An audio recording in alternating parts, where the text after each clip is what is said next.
car crash when it ends, you don't know how to react to it. That's a big statement that I think Oswego played a great game. They're a really good team. Their experience, even though they have a number of freshmen, their experience in this environment certainly was telling. I thought it was a pretty good game, minus a minute 17. Opening period, to go down 5-3 was difficult, and they scored, get a nice goal. And then they scored again a minute and 15 later, and that puts you on your heels a little bit. I think that type of experience is the thing that I noticed. But I'm extremely proud of our guys and how they played, of how they represent our program, how hard they compete. And it's like boom, car crash, it's over, and you don't really know what to do. Jamie, you guys talk about going into the third period. What was the message to your team? Again, you're down 3-0. What was kind of the thing that you kind of talked about? And I don't know if Troy or Matt, you guys want to kind of talk about from the senior leadership perspective, what you guys kind of added to some of the underclassmen. I think the thing we talked about was just playing our best. I mean, that's what we've tried to do all year. We go out there, whatever the score is now, it doesn't matter. When you play for our program, when you're part of our family, we're going to carry ourselves and perform at our highest level all the time. And just to go out there and represent ourselves individually and collectively the highest and best way we could. And that was, I think every team probably says the same thing. It only takes one to get going, but we just wanted to account for ourselves in a positive manner and play the best we could going out the door. And I think this is for kind of all of you guys, but not playing, having that buy-in, not playing for 8 days since the Norwich game, do you think that attributed all to the way the game started? And because it seemed like you came out in the second period, it seemed like in the first period, the Lakers had all the momentum. Do you feel like that was because you had to play in 8 days, or?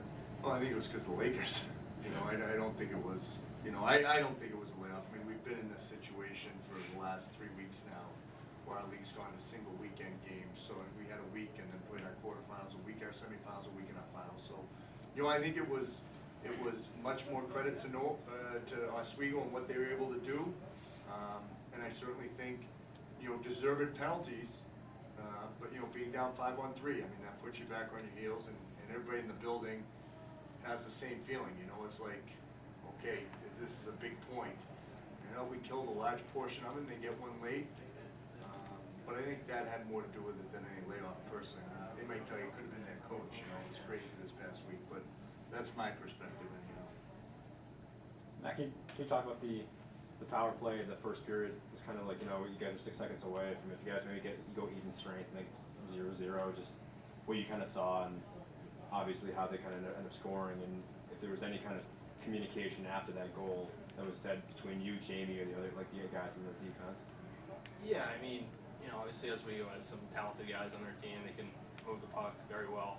Guys who can rip it from the outside. So our game plan was kind of just front the guys, sticks in the lane, active sticks, and block as many shots as we could. They moved it around the perimeter pretty well. Like I said, they have some talented players up front. And yeah, it would have been huge to kill it off, obviously. But it happens. We have one of the best penalty kills in the country, but teams will score, especially when you give them a chance like that. Troy, you want to talk about the offense in the second period too? It just seemed like, first period, you guys are kind of getting your legs under you guys, and then second period, you obviously had to put up more shots, and then the third period, you had a flurry of shots at certain two. Was there any difference just in the second period, you thought, or? Just think more guys started stepping up. Everyone started realizing, first,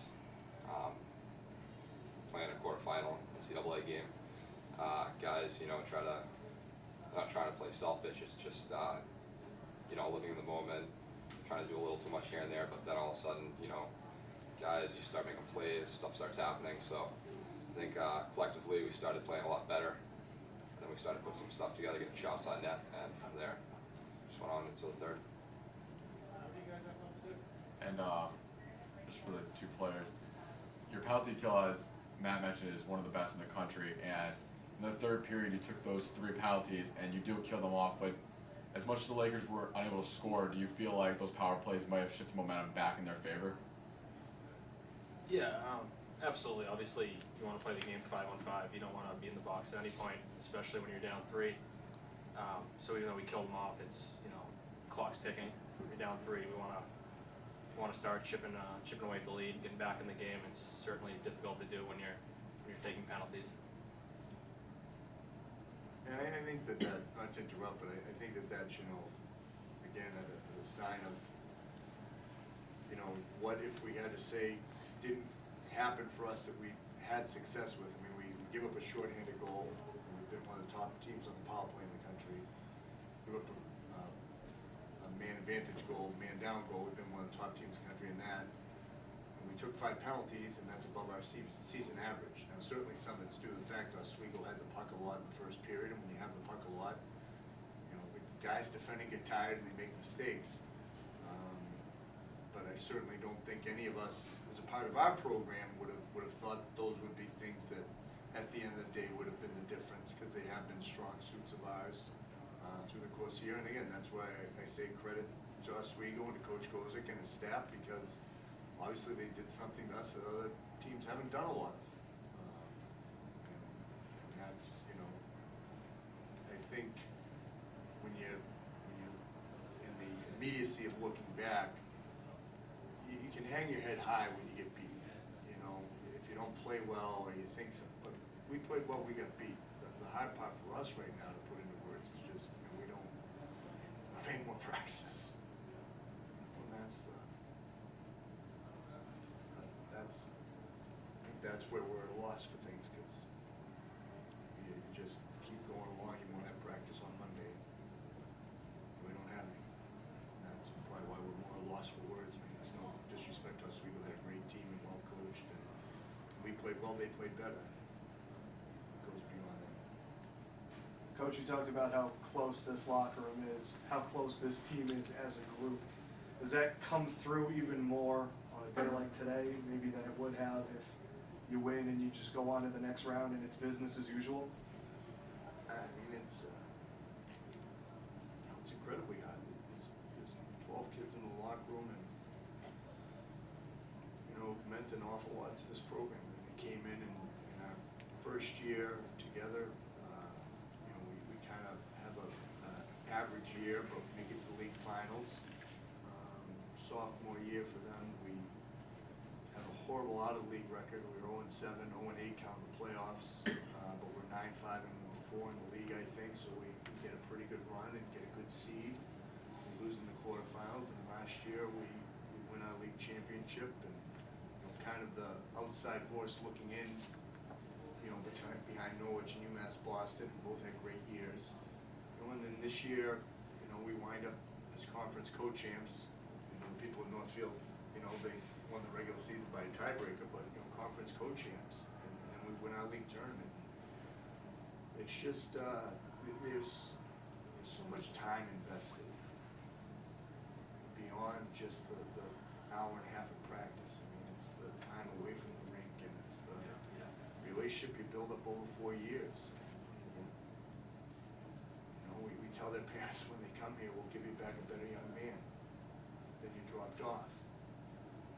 It's just hard to say goodbye. It's hard. You know, I think whenever it is, it's a challenge, but you know, I really love these guys, and they mean a lot to me, and they mean a lot to each other. So whenever the goodbye is, it's difficult. If it had been 2 weeks ago or today, it doesn't make it any easier, and doesn't make it the pain go away anymore. Great news is that, you know, I'm incredibly proud of them, and you know, it's not goodbye, it's I'll see you later. So if today's the last time we're together this way, I know that they'll be around. I know they'll be back. So that's why I say that's our difficulty in expressing what went wrong. We lost, and that's the finality of its time. Kind of building on Ben's question here, not for the seniors here, for you guys, Troy and Matt, just kind of building on what you, obviously I'm sure coaches talk to you guys every day. I had a chance to chat with Coach the other day about how much your class means to him, and of course what you guys have done in the program. But and I know it's hard right now, a few minutes after this loss, but can you guys kind of just describe what it's been like playing under coach and just playing for Babson, and you know, I should probably leave now. you know, 2 out of the past 3 years you've had a chance to go play at Fenway Park. I know you guys are local guys too. I presume you're Red Sox fans, but just kind of what has it meant to put on a Babson sweater, whether it's a practice sweater or a game sweater? And obviously, this is tough to swallow, but what does it all mean, and how great does it mean to be a Beaver too every day? I'd say being proud to wear the sweater, playing with pride pretty much right there. I don't know what else to really say about it. Just that so many guys, every day when they come down to the rink, they're just proud to be here in practice, proud to be with this group of guys. Everyone pretty much jokes around saying like if they didn't play it on this team, like they have no clue what they do with all their free time because we're down here so much. You go to class, come straight to the rink, and you're pretty much just back to your rooms with your teammates. So now that that's over, it's just I don't know. Yeah, just to go off that, it's been a great experience. Couldn't play for a better guy and a better coach than Coach, and just a great group of teammates over the 4 years. Coming in as freshmen, you know, some of the seniors, juniors took us right under our wing. We're still best friends with them now. Just pretty blessed and it's been a great opportunity to play with such a great bunch of guys and under a great coach and coaching staff. Been awesome.